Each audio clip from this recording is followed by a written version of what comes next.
Hi everyone. Today we are starting sugar industry in chemical technology first semester. Chemical technology first third semester.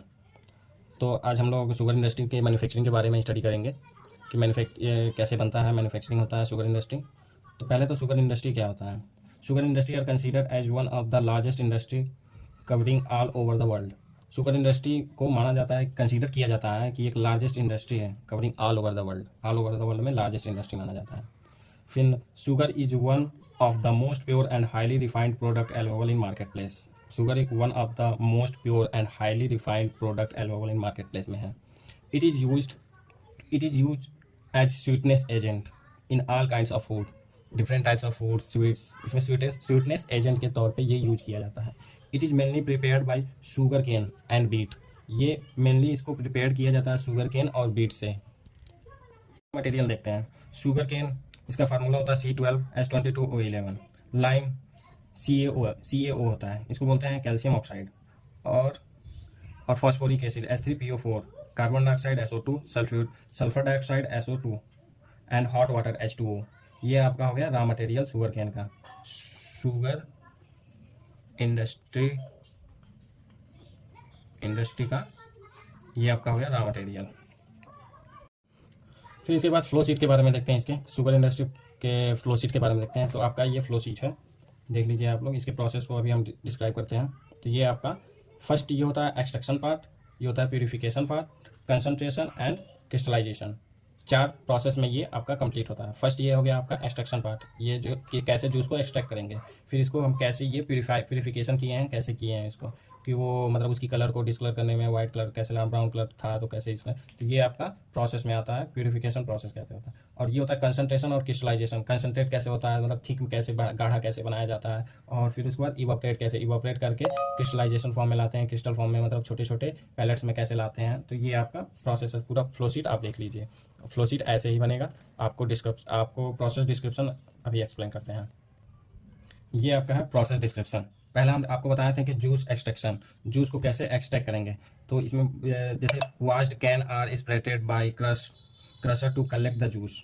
मतलब गन्ने को धुल लेंगे, फिर स्प्रेटेड उसको हम क्रश के द्वारा क्रश करेंगे. फिर कलेक्ट जो क्रश में होता है तो उससे हमारे जूस जो निकलते हैं उसको कलेक्ट कर लेंगे. फिर crusher consist of 2 roll rotating in opposite direction. Rotating मतलब क्रशर होता है.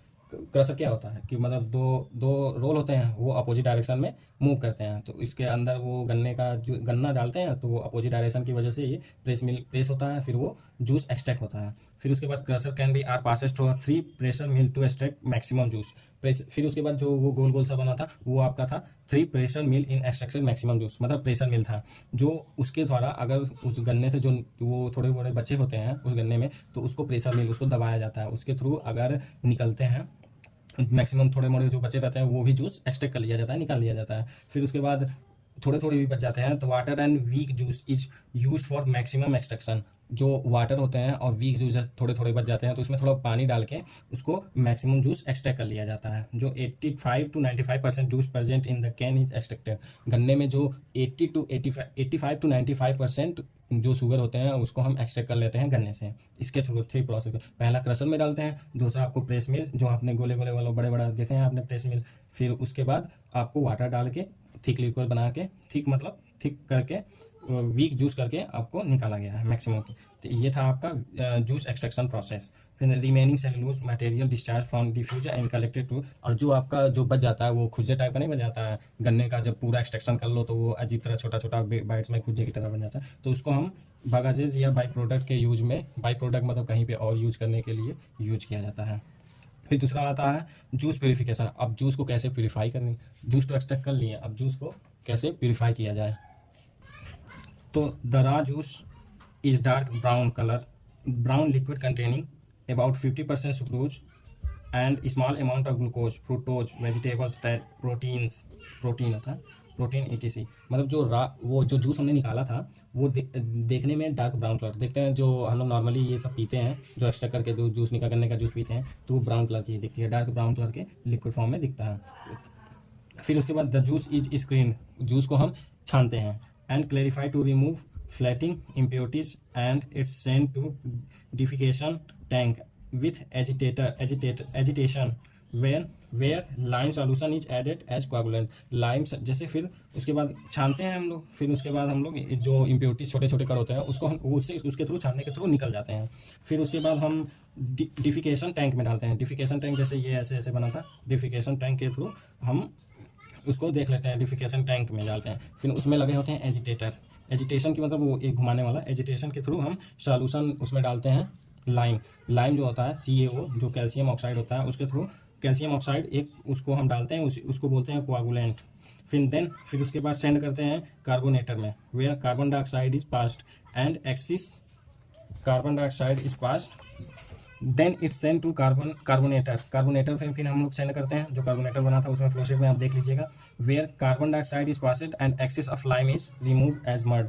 जो आपका कार्बन डाइऑक्साइड होता है उसको हम पास करते हैं, and excess of lime is जो जितने एक्सिस बच जाते हैं लाइम, वो क्या करता है, रिमूव करता है मड। कचड़े वचड़े को रिमूव करने के लिए यूज किया जाता है।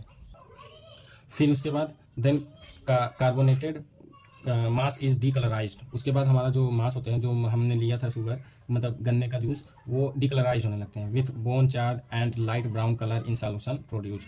जो हमारा डार्क सॉल्यूशन में पहले था वो अब लाइट ब्राउन कलर में सॉल्यूशन में प्रोड्यूस होने लगा। फिर उसके बाद आता है कंसंट्रेशन एंड क्रिस्टलाइजेशन प्रोसेस।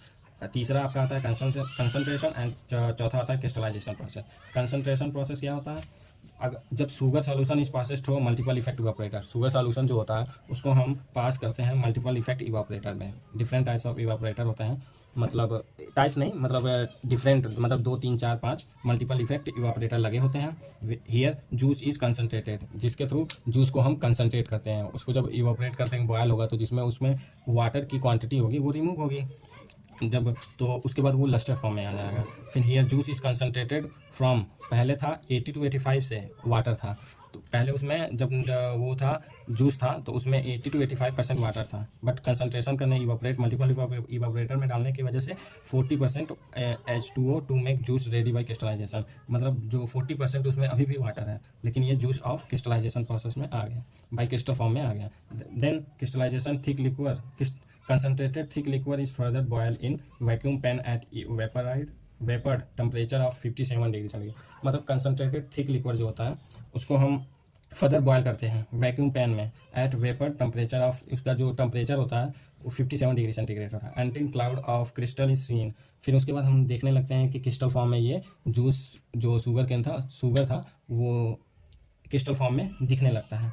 फिर उसके बाद the mixture of crystal and syrup is added masqued when it is centrifuged and dried to give sugar। फिर उसके बाद हम लोग मिक्सचर करते हैं क्रिस्टल एंड सिरप करते हैं, कोई सिरप इज एडेड मैस्क्यूड बनता है when centrifuged and dry to give a sugar। फिर उसके बाद सुखाते हैं उसको, फिर वो आपका एक ड्राई फॉर्म में आ जाता है, शुगर के फॉर्म में आ जाता है। जैसा कि आप लोग फ्लो शीट में देखे हैं, मतलब प्रोसेस डिस्क्रिप्शन में आपको डिस्क्राइब किया है कि मैंने कि कैसे ये एक्सट्रैक्शन पार्ट था, और ये जूस प्यूरिफिकेशन, ये क्रिस्टलाइजेशन एंड कंसंट्रेशन, क्रिस्टलाइजेशन और कंसंट्रेशन। तो ये आपका कैसे हुआ था, पहले क्रश किया गया, फिर 3 पेस मिल था, रोटेटिंग मिल, फिर इसके थ्रू आपको मैक्सिमम वाटर डाल के मैक्सिमम जितना क्रश किया जा सकता था कि मतलब जूस प्यूरिफिकेशन कर सकते थे उतना हमने क्रश किया और एक्सट्रैक्ट निकाल लिया। फिर उसके बाद आपका आ गया प्यूरिफिकेशन में कैसे प्यूरिफाई करते हैं, तो लाइम डाले थे इसमें, तो ये आपका था, ये आपका डिफिकेशन टैंक था। डिफिकेशन टैंक के थ्रू इसमें एजिटेटर लगे हुए थे, तो लाइम डालने की वजह से आपका वो जो डिफरेंट मर्ड्स होते हैं, मतलब गंदगी थी, उसको रिमूव किया गया। फिर उसके बाद मल्टीपल इफेक्ट इवापोरेटर में लाया गया, मल्टीपल इवापोरेटर में ला के उसको इवापोरेट किया गया, जो 80 to 85% थे। फिर उसके 80 to 85% थे, तो वो 80 to 85% को 40% में वो कन्वर्ट हो गया। 40% वाटर कुछ बच गए थे और क्रिस्टल फॉर्म में आने लगे थे। फिर उसके बाद आपका वैक्यूम पेन में ले जाता है, वैक्यूम पेन क्रिस्टलाइजेशन टैंक में ले गया। फिर उसके बाद वो क्रिस्टल फॉर्म में वो सीन दिखने लगा। फिर उसके बाद वो उसको सुखाया गया। फिर उसके बाद शुगर के फॉर्म में उसको प्रोड्यूस कर लिया गया। तो ये था आपका ओवरऑल शुगर इंडस्ट्री, कैसे शुगर इंडस्ट्री का ये फ्लो शीट था। आपको रॉ मटेरियल बता दिया, शुगर इंडस्ट्री क्या होता है, फ्लो शीट क्या होता है और इसकी प्रोसेस डिस्क्रिप्शन क्या होता है। तो ये है शुगर इंडस्ट्री के बारे में, केमिकल टेक्नोलॉजी फर्स्ट सेमेस्टर के। तो अगर इस वीडियो से आपको कुछ हेल्प मिली होगी तो बताइएगा, कमेंट कीजिएगा, और अगर इस चैनल पे फर्स्ट टाइम आए होंगे तो सब्सक्राइब कीजिएगा और बेल आइकन को भी यूज कीजिएगा कि अगला वीडियो आने से पहले आपको पता चल जाए, अगला वीडियो आए तो पता चल जाए आपको। तो ठीक है, और अपने दोस्तों में भी शेयर करिएगा। ठीक, thank you. Best of luck.